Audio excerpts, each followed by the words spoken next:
Hey guys, Josh here from Sportitude, and today it's going to be a slightly different shoe review. We're not specifically talking about one product or two products. We're actually going to be covering a topic of discussion which is offsets, because we're getting a lot of feedback on our YouTube reviews and some emails coming through that there's a little bit of confusion in the marketplace in regards to what stack heights reference is and what offset references are, and then why brands manufacture a lot of different varieties in that space. So today's video is not necessarily going to be diving into the technical aspects of each specific offset and category from brands. It's more to give you some general knowledge as to why there is a sort of variety of offsets on the market. So the first thing I'd like to touch on with this is brands, when they manufacture a new shoe, whether it's an update of a previous version or they're going to execute a completely new shoe to the market, they'll have an objective in mind. So they'll have a target audience already set in stone, I suppose. So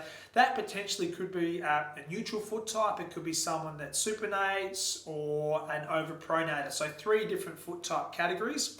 And then taking into consideration the foot strike type. So what we mean there is we're talking heel, a midfoot runner, or a forefoot runner. So I'm not going to dive into the percentage breakdown of each specific category, because there's been a number of studies done over 20 to 30 years on the market and the percentage of runners at heel strike versus midfoot strike versus forefoot strike. And there's so many variables that come into play there. You've got recreational runners, marathoners, half marathoners, track athletes. So all data from each specific sport and field will dictate where the numbers sit. What we do know, it's common knowledge that the majority of runners out there heel strike.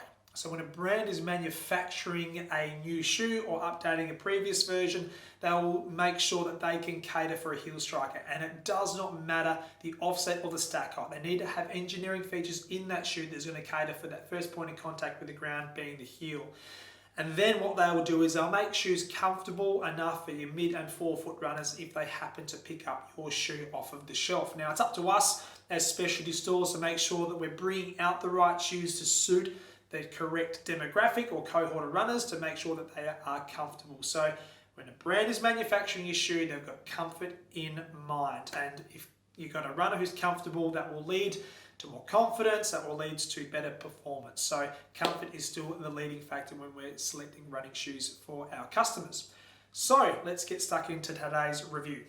Okay guys, so before we really dive into this review, I've just grabbed a selection of running shoes from 4mm offset right up to 12mm, and we're jumping up to 2mm every single shoe. But before we dive in, as I said, we're just going to touch on what offset actually means. Okay, so we're talking about, I'm just going to hold the Saucony Kinvara 11 in my hands through here. So the offset is the technical term used by brands measuring the variance between the heel thickness of cushioning versus the forefoot thickness of cushioning.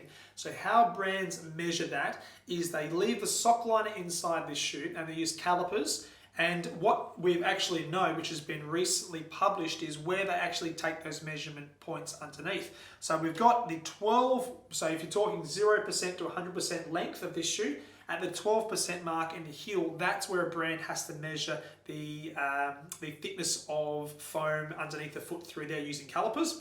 And then as we're coming through, the 75th percentile or length of the forefoot of the shoe is where they will take the measurement through there. So for example, what we've got here in my hands, we've got a 4mm shoe in terms of the offset. And the stack height is actually the maximum measurement of foam. So when we're talking, let's just use a New Balance more because that's a max cushion shoe. We've got 33mm is the stack height of this shoe, and that's clearly measured in the heel component of this shoe through there. So stack height, again, just touching on it, is the thickness of foam at the most max point, which is the heel, 99.9% of the time for running shoes. And the offset is the variance between the heel and the forefoot using that percentage breakdown I touched on before, which has been launched by World Athletics recently. Okay guys, we're going to dive straight into this sort of shoe selection through here. So we're going to start at 4mm offsets and talk about the, I suppose, the profile of runner that should be or could be considering each of this category of footwear coming through. So one thing I just want to touch on before we dive in is you've got really three categories of footwear on the market. So you're going to have like cushioned shoes, which is essentially shoes that the majority of runners will lean towards for max cushion and support. Then you've got a selection of running shoes, which is like your tempo/interval running, which is where you want to run a little bit quicker. And then you have race day shoes as well. Now, there is a lot of crossover with each of those categories. So there's no specific target shoe for each specific category. You can certainly have some crossover, but again, the main factor is comfort. When you're comfortable with your equipment, you'll be a more satisfied runner. So let's talk about the Saucony Kinvara. So this here is a 4mm heel to toe drop or offset. So essentially this shoe is nice and light. It's a simplistic foam. So what we got there is, and that's what Saucony have been doing for a number of years, they haven't overcomplicated the foam inside the Kinvara franchise. So for a number of years, they've kept a pretty simple 4mm offset, which is really targeting a runner that wants that sort of lower connection with the ground, more of a proprioceptive feel, but wants an element of protection. Because when you're running in this shoe, or even when you're standing in it, you'll notice you are lower to the ground, but running in it, you get a nice element of cushioning. So they've stayed true to their engineering design and philosophy with this shoe for a number of years, and I can't see that changing anytime soon. And the reason I grabbed this shoe is because I'm holding now a 4mm offset shoe in my hand as well. So Kinvara and New Balance more. So when you're talking offsets, you can see straight away to the naked eye, there's a massive change with what both brands have done with the midsole setup. So max cushion shoes have been led by the brand Hoka for the best part of a decade plus. And what we're finding is there is a number of runners out there that just suit this design of shoe. Plenty of cushioning underneath the foot with not too much of an intrusive heel to toe offset. Okay, so what we're talking about there is when you've got a shoe that's got a higher heel to toe offset, generally speaking, well, the theory was for a number of years in engineering is if we can increase the offset down to the heel, it will take a little bit of stress potentially off the calf and Achilles for those heel strikers. Again, that's a loaded comment because there's a lot of things we need to consider. Speed at which someone is running and their tolerance to heel striking and midfoot striking as well. But we're not going to dive into the debate which is better, heel, mid or forefoot, because in my humble opinion, it's all about comfort and confidence. So when you're running, just run which feels natural to you. Now, if you need to step in, have some intervention, be it you've got some soreness, some injury that may be related to how you're running, that's when you seek your running coaches. That's where you seek your clinicians to get yourself checked out. Okay, so all we're doing right now is just profiling running shoes that actually cater for heel, mid and forefoot runners and why there is so much variance in the offsets. Okay, so as I touched on, very similar shoes in regards to the offset, but so dissimilar with regards to the engineering. So a lighter weight running shoe through here and a max cushion running shoe through there. When we're talking about the shoes and how they're set up, and remember I touched on before that all brands will always play the percentages, and there is the majority of runners that heel strike out there. So as you can see with Kinvara, underneath through here on that lateral side of the heel, they've got a harder wearing rubber, which is going to help protect the asset, being the midsole, from wearing down too quickly. So that's why they strategically place rubber on the lateral part of the heel through here. And you're looking at that shoe, traditionally we might be a little bit cautious about putting heel strikers in this because it is such a low heel to toe offset, but there's a lot of runners out there that enjoy that, as I touched on before. So lower heel to toe offset, heel striking and a smooth transition.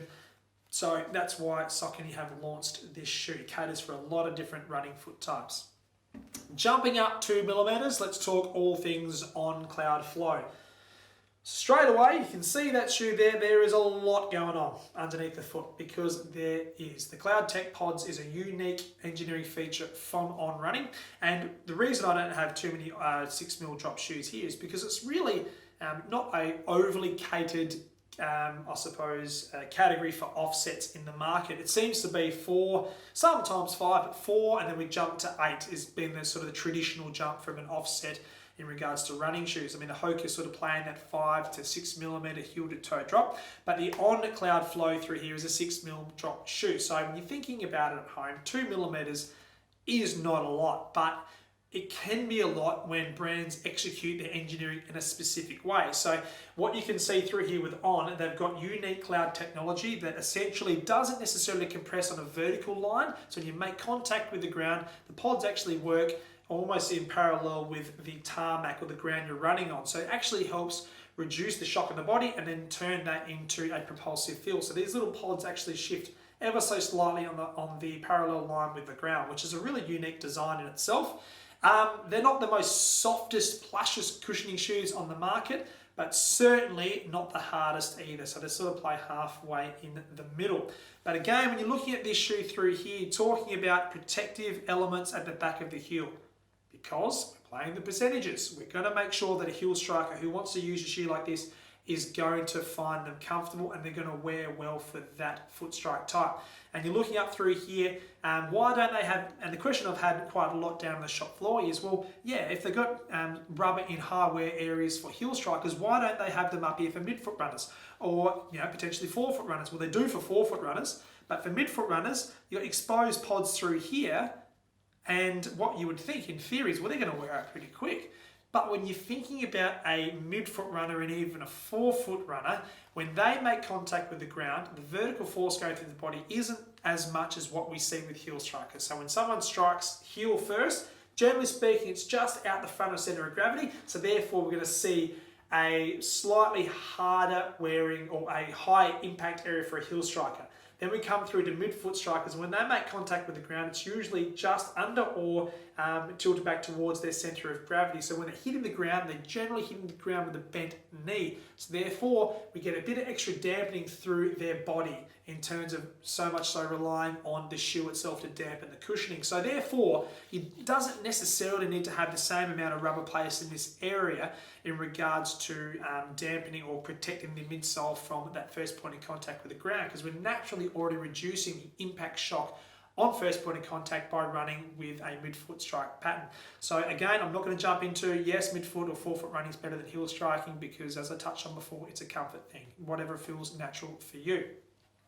And also looking at this shoe, there's not a lot of thickness underneath the foot, so you got kind of a nice proprioceptive feel with the ground. So again, there's a lot of runners out there that prefer to have a slightly firmer feeling shoe underneath your body with an element of cushioning. So I suppose it's not too dissimilar to what the Kinvara is. You get a nice proprioceptive feel with the ground, but you get that protective element as well. So when we've got a firmer shoe, like a racing flat, like a shoe like this, you will land a little bit softer as well. So the more cushiony we get underneath the body, generally speaking, the more reliant we get on that foam. So we sometimes come down a bit harder if we've got more protection underneath our foot.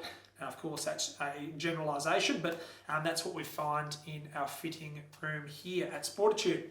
Coming now to the next category of heel to toe offset, 8mm. So we're talking the New Balance Fresh Foam 1080 here, version 10. An absolute cracking shoe. This has been super, super popular through the first half of 2020. And the reason being is it's an effortless shoe to run in. So you've got plenty of cushioning underneath the foot, so it almost caters for that person that wants a really cushioned max cushion shoe on their foot, but maybe doesn't like the feeling of a 4mm offset that the Moore is, or 5 or 6mm that some of the Hokers are out there. And they want a little bit more protection from your heel to toe gradient and being on a lighter package as well. So again, when you're looking at the shoes through here, what we find is you've got harder wearing rubber at the back of the heel, so certainly targeting or catering for a heel striker, but your midfoot and forefoot runners have found this shoe comfortable as well. Now, there's no additional arch support on the medial side to cater for that overpronator, so you've got to be cautious of that foot type category as well. But in terms of strike zones, being a neutral or supinated foot type, heel, mid and forefoot runners, it is a very comfortable shoe to run in, especially if you like having plenty of foam underneath your foot, but don't want to feel like you're too stacked off the ground, in theory. Cool, so what we're going to do now is jump to the 10mm up 2mm. So, I've got two shoes in this category, all right? I've got traditional run-of-the-mill ASICS Gel Kayano 26. This shoe here is a 10mm offset in the men's category. And then I've got a Tartha Edge here, which is essentially one of their racing shoes. And it's a 10mm drop. So this adds that subtle debate and conversation around racing flats and what they actually represent. So when you're looking at a racing flat, it's going to be lighter, it's not going to have as much in it in regards to the outsole, the midsole, and the upper, because it's all about reducing the weight on the foot and getting that fast feel, that really snappy propulsive feel through your gait cycle. So traditionally speaking, racing flats have looked something like this. Now, the stack height in racing flats over the last 13 to 15 years. In my experience, have varied from sort of 6 mil, 8 mil, and this little guy here is a 10 mil offset, so which is pretty generous considering it's a racing flat. But what ASICS have done and have highlighted is, well, there is still sort of athletes out there that want to have a lighter shoe, but they are traditional heel strikers. So we've got to cater for them. So therefore, you've got a shoe that's got nice, durable, hard-wearing rubber at the back of the lateral point through here. Trustic beam, which is going to help deceleration phase or your braking phase of your gait cycle, and obviously your nice durable rubber through the forefoot, very, very light compound and plenty of grip through here. But you can see that whole lateral side, that's going to give a plush point of contact with the ground. Okay, so there's no trustic beam that goes the whole way across, like your traditional concept engineering through here with the ASICS Gel Kayano. You can see that trustic system that goes the whole way medial to lateral side. That's not really that plush for a midfoot striker, and especially if you're nice and light. In a racing flat, you want to have a really good purchase with the ground. The other thing to note is when we have a higher offset, we're not just talking about heel strikers having nice crash pad and cushioning. There are still forefoot runners and midfoot runners that want to have a good heel to toe offset. It might have something to do with when they hit the ground and when their heel drops through mid stance, they don't want to travel too far through their mid stance phase of their gait cycle to then generate that into propulsion. So what we're talking there is, if I just, for argument's sake, grab the Kinvara, and this is only because it's in front of me, but if we're talking about the two shoes through here, both lightweight, could be used for racing. Nothing to say you can't use this for racing. But we've got 4 mil heel to toe drop, 10 mil heel to toe drop. So in terms of the profile, you can see that they're pretty similar. But for a midfoot or forefoot runner running in this shoe, if they don't have the right tolerance to essentially track through mid stance and get engagement through their plantar fascia to then generate propulsion, it may be too much tracking from their sort of mid to contact point, pardon me, to mid stance. Where a shoe like the Tarther Edge your foot doesn't travel as far through mid stance for those forefoot or heel strikers to then create or generate that next phase of your gait cycle moving forward. So yeah, as I touched on, offsets in theory is going to protect the heel strikers, but there are some elements of higher offsets that do work quite well for midfoot and forefoot runners too. Now I want to touch on a shoe called the Brooks Ghost. Now this shoe here is a 12 mil offset, and that's very generous in regards to the amount of drop you've got heel to toe through here. So this is pretty much what we have seen for a number of years with the vast majority of sort of cushioned trainers across the board. Doesn't matter what brand we're talking about through here. The only brand that went away from this theory of higher heel to toe stacks was Saucony around about 5 to 6 years ago, when they came to market and said, we're just going to go 8 mil offset. That's going to be our highest offset which is available, and that was in the Triumphs and the Hurricanes and their guides and rides. Anything over that, we don't think it's going to work for what we're doing with our engineering features. And obviously it's got to work with what you're doing with the foam and a lot of the other executions in your shoes as well. So Brooks have lent on your 12 mil offsets in this shoe for a number of years. The Glycerin, which is a very similar shoe to this, actually runs 2 mil less. That's a 10 mil heel to toe offset.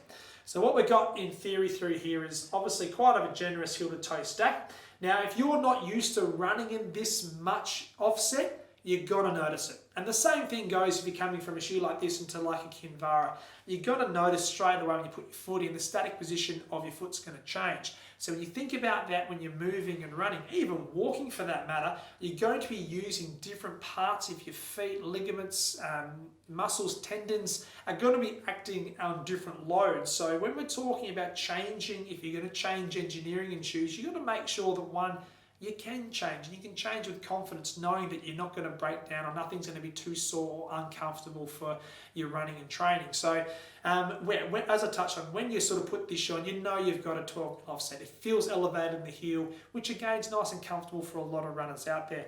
And a number of our staff here at Sportitude use this shoe for their mileage running, and I've seen them run. I've run with them in run groups and training sessions, and a lot of them are forefoot runners. And there's nothing wrong with that. As I touched on before with the Tarther Edge, a lot of forefoot runners just like having some decent heel stack underneath through here. So it just helps them feel confident and comfortable with their running. So I hope that gives you a bit of an idea of what we see in the market, and I suppose why brands do vary in regards to heel to toe stacks. We haven't touched on the other variables through here with regards to arch support, where they place it, and maybe orthotics as well, because what we're seeing in the specialty space, 10 to 15% of our shoe fits are with orthotics. We keep that in mind. So obviously that changes the whole structure, whether it be the medial or lateral support, and also the heel to toe offset, because when we're using an orthotic, generally speaking, we've got an additional heel wedge that comes into play as well. So if you've got an orthotic inside a 12mm drop shoe, it could potentially run like a 14 or a 15mm, depending on how much heel to toe or heel raise that's been placed in your orthotic. So that's another thing we've got to keep in mind as well. So I'll probably open up a bit of can of worms through here in this discussion point, but I suppose that's what we're here to do. We're here to give you as much information as possible and just start conversations, because the running shoe industry is getting bigger. I mean, there's more shoes on offer, there's more variety of shoes on offer, and it is becoming slightly more confusing for the runners out there to select the right running shoe for you at home. So whether it be a mileage shoe, a tempo shoe, race day shoe, it's becoming fun, but it is certainly pretty complicated. So I hope, as I said, hope it's given you some information at home. Drop any comments in this video below if you'd like to chat about all things offsets, or you've got some theories in yourself. So if you're a runner that's potentially changed from higher stack to lower stack shoes, love to hear your story. Drop it in the comments field below. If you haven't subscribed already, please do hit the red button, come across the Sportitude page, and we will be seeing you with all of our shoe reviews going forward. And until next time, happy running, and we'll see you on the road. Take care.